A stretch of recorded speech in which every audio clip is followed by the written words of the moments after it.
Next topic है losses in transformers. तो हम जानते हैं कि लॉसेस कई प्रकार के होते हैं जो ट्रांसफार्मर में होते हैं, और हर मैग्नेटिक मटेरियल में भी कुछ टाइप के लॉसेस होते हैं। तो पहले ही हम उसके बारे में पढ़ चुके हैं कि दो मेन टाइप के लॉसेस होते हैं, आयरन लॉस, हिस्टैरिसीस लॉस और एडी करंट लॉस के बारे में आप ऑलरेडी पढ़ चुके हैं। तो अब देखते हैं लॉसेस ट्रांसफार्मर में कितने प्रकार के होते हैं। ये मेन चार लॉसेस होते हैं, आयरन लॉस और कोर लॉस पहला, सेकंड है कॉपर लॉस या इसको I2R लॉस भी कहते हैं, तीसरा है स्ट्रे लॉस और चौथा है डाइलेक्ट्रिक लॉस। तो आयरन लॉस या कोर लॉस जो होता है इसके दो पार्ट होते हैं, हिस्टैरिसीस लॉस और एडी करंट लॉस। मतलब hysteresis loss plus eddy current loss जो होगा वो कंबाइन करके फॉर्म करेगा आयरन लॉस और कोर लॉस। अब बात यह है कि इसको आयरन लॉस या कोर लॉस ही क्यों कहते हैं। कोर लॉस क्योंकि ये जो हिस्टैरिसीस और एडी करंट लॉस हैं ये कोर के लॉस हैं। आपने देखा होगा ट्रांसफार्मर में दो वाइंडिंग्स होती हैं और मेन जो कोर है वो मैग्नेटिक मटेरियल का बना हुआ होता है और वो फ्लक्स को पाथ देता है। तो जो कोर लॉस है ये कोर में जो लॉस हो रहा है, हिस्टैरिसीस लॉस भी कोर में होता है और एडी करंट लॉस तो सर्कुलेटिंग करंट होता ही है जो कोर में होता है।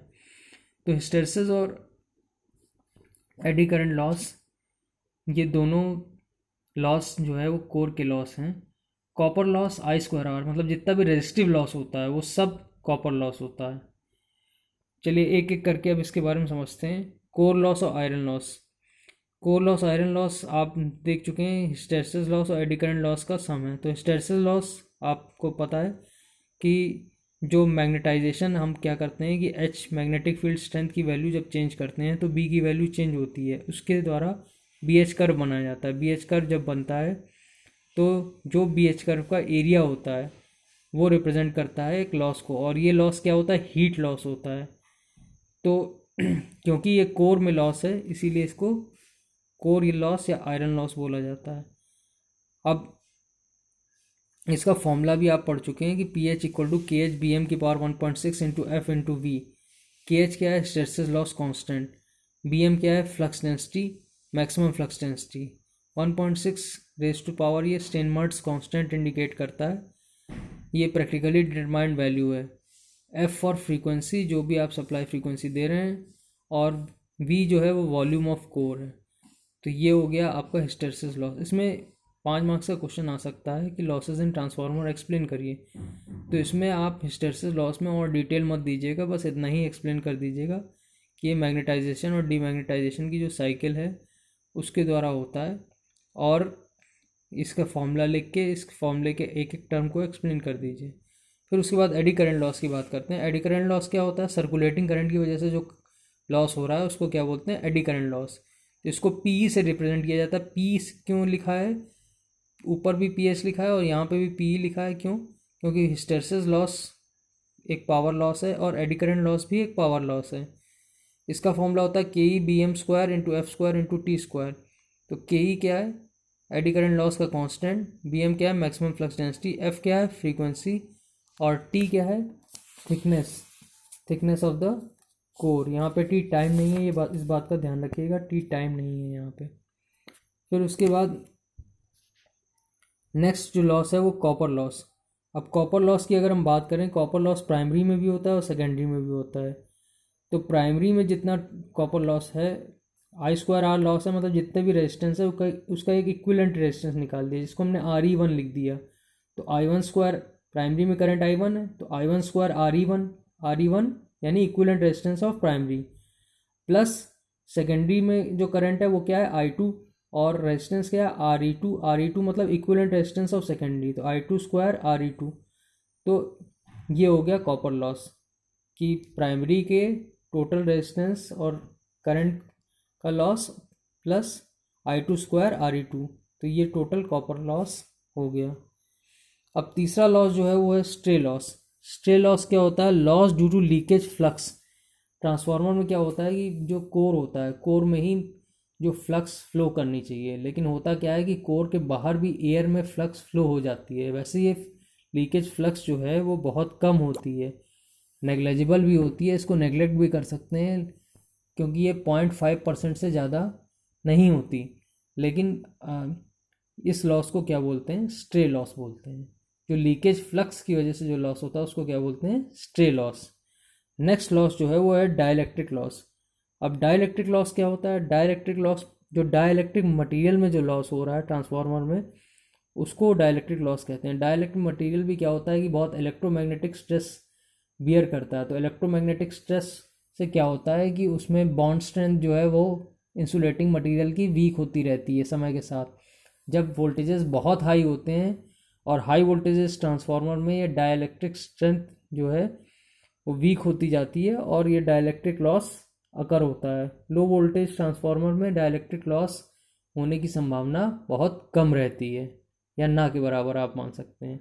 तो यही ये 4 प्रकार के लॉसेस हैं, इन्हीं को एक्सप्लेन कर दीजिएगा। तो ये पूरा एक 5 मार्क्स का क्वेश्चन है और ये AKTU में कई बार आ चुका है। नेक्स्ट हम जो बात करेंगे वोल्टेज रेगुलेशन। वोल्टेज रेगुलेशन क्या होता है, no load voltage minus full load voltage upon full load voltage, ये है वोल्टेज रेगुलेशन, यही इसकी डेफिनेशन है। और परसेंटेज वोल्टेज रेगुलेशन 100% से मल्टीप्लाई कर दीजिए तो 100%, मतलब 100/100 हो गया, तो परसेंटेज वोल्टेज रेगुलेशन हो गया।